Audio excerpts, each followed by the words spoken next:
Okay, let's unpack this. Imagine a company, right, so deeply intertwined with its legendary leader that, well, him stepping down sends ripples through the entire financial world. Today, we're diving into precisely that. Berkshire Hathaway, the sprawling conglomerate built by Warren Buffett. Our mission for this deep dive really is to explore why, despite a pretty significant change at the top and a recent stock slump, this moment might actually be a unique opportunity. For those who get the strategy anyway, we're sifting through a really detailed article from the Motley Fool here. It lays out the key facts, figures, and some fascinating insights. Yeah, and what's truly fascinating here is moving beyond just the numbers. It's about understanding the strategic pillars that have made a company like Berkshire Hathaway so incredibly resilient, even as it navigates this, historic leadership transition. We'll connect the dots on its diverse operations, the new leadership, and that absolutely massive cash pile they're sitting on. Right.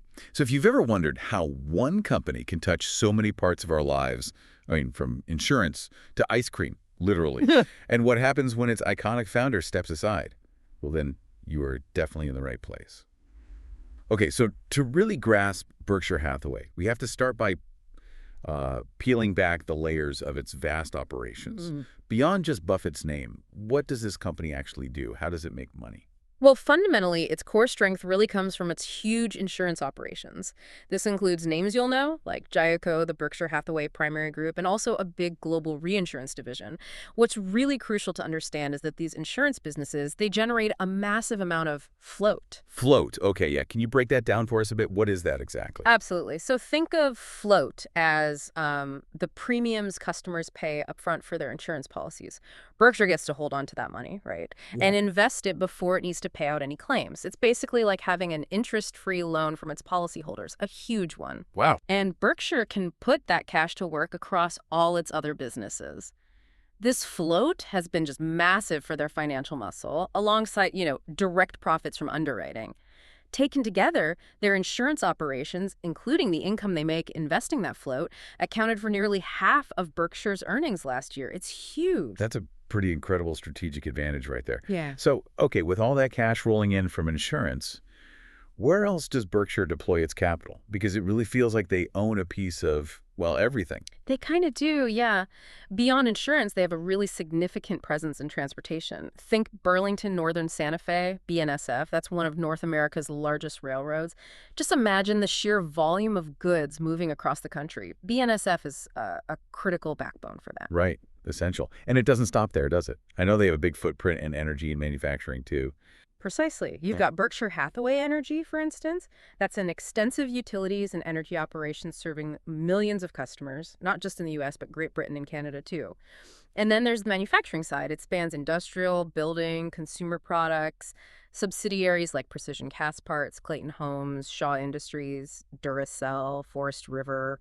It's quite an array, really diverse. And then just to round out the picture, you've got that incredibly diverse service and retail segment, Pilot Travel Centers, McLean for wholesale distribution, NetJets, Dairy Queen, multiple auto dealerships, furniture stores, all sorts of specialty retailers. It just underscores how integrated they are into our daily lives. Yeah, it really does. And if we connect this back to the bigger picture, Yeah. you can see how this incredibly wide array of cash-generating businesses creates this uniquely robust and stable foundation.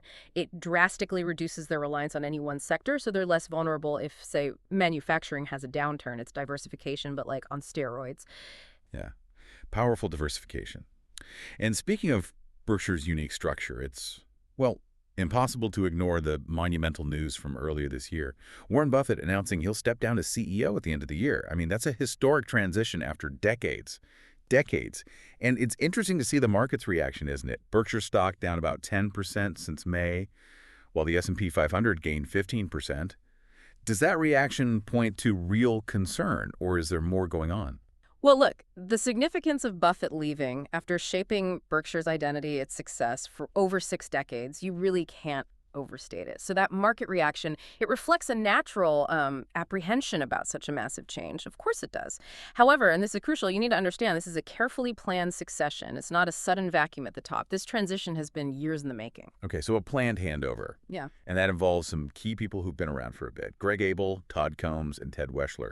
Tell us about their specific roles in this new era. Yes. So Greg Abel is Buffett's chosen successor. He's set to lead the whole company, oversee all the non-insurance operations. He's currently vice chairman, already deeply involved.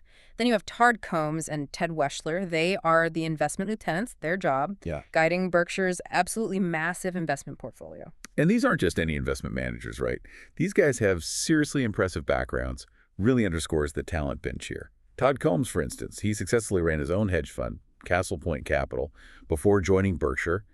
And he's led Geico for the last 5 years, apparently reshaping it in a major way. That's right. And Ted Weschler, his personal track record is just extraordinary.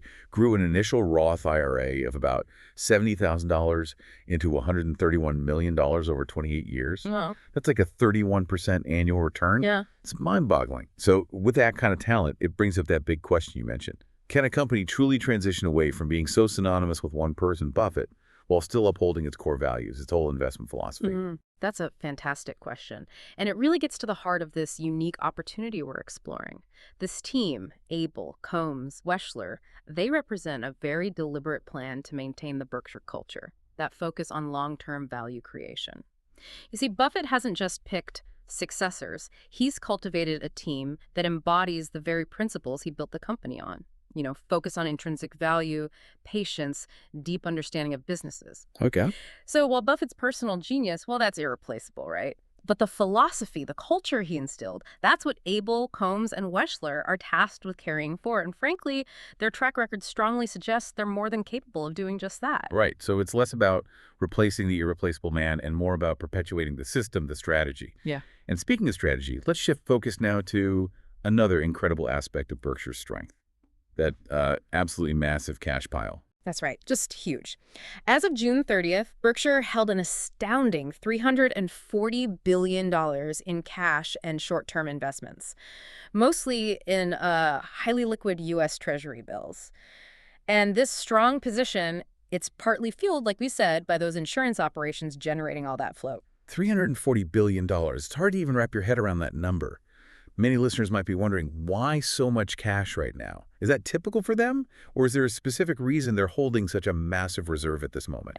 That's where the strategic thinking really shines through. This isn't just, a big bank account. It's a strategic war chest, especially in this higher interest rate environment we're in.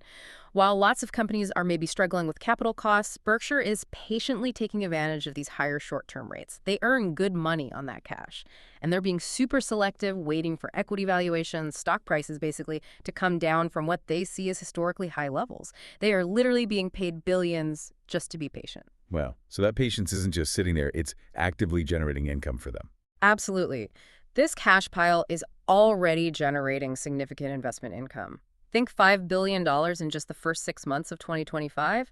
That's an increase of 11.3% over the same period in 2024. Impressive. And if you connect that to the bigger picture, this immense capital gives them incredible flexibility. For future investments, big acquisitions, they can pounce when opportunities arise without needing to borrow money. Huge advantage. Okay, so despite that recent stock slump we talked about, the one following the news of Buffett stepping down, how does Berkshire Hathaway stock actually stack up right now in terms of its valuation? Well, looking at the standard metrics, it still seems reasonably priced. It currently trades at about a 16.3 price-to-earnings ratio. Meaning investors are paying about $16.30 for every dollar of annual earnings the company generates. And it's at a 1.5 price-to-book value. Which means? Which means the stock's trading at about 1.5 times the actual value of its assets minus its liabilities. So not wildly expensive based on its fundamentals. And what do those numbers really tell us, considering everything else? Well, what's fascinating here, I think, is that even with this big leadership transition looming, those metrics suggest there's still a compelling value proposition. The company's diverse businesses, the proven management team coming in, that cash-rich balance sheet. It positions them really strongly to pursue new investments, especially if markets get rocky. So arguably, it makes Berkshire a compelling consideration for investors today, perhaps because of this transition moment, not just in spite of it. It's a different kind of opportunity. So we've really unpacked a financial giant here, right, at a major turning point, from its vast network of cash-generating businesses, fueled by that incredible insurance float, to its meticulously planned leadership succession and that truly staggering cash reserve. It seems Berkshire Hathaway is navigating change with some pretty significant strategic advantages. Yeah, you can really see how the company's inherent strengths, the diversification, the financial position, combined with the proven track records of its new leadership, it offers a much more nuanced picture of its future. It really demonstrates how a well-established company can move beyond the, let's say, direct stewardship of its iconic founder, while still upholding those core values. It's not easy, but they seem prepared. Our deep dive today has certainly shown us that these moments of transition, they can often reveal hidden opportunities, can't they? Especially when a company is built on uh, such solid fundamentals. Absolutely. And maybe this raises an important question for you, the listener, to consider. In a world that's constantly chasing the next big disruptive thing, the next unicorn, how might the long-term, patient, value-oriented approach that has defined Berkshire Hathaway continue to evolve and thrive under this new leadership? Could it potentially reshape what we even understand as, corporate legacy and sustained success in the decades to come? Something to think about.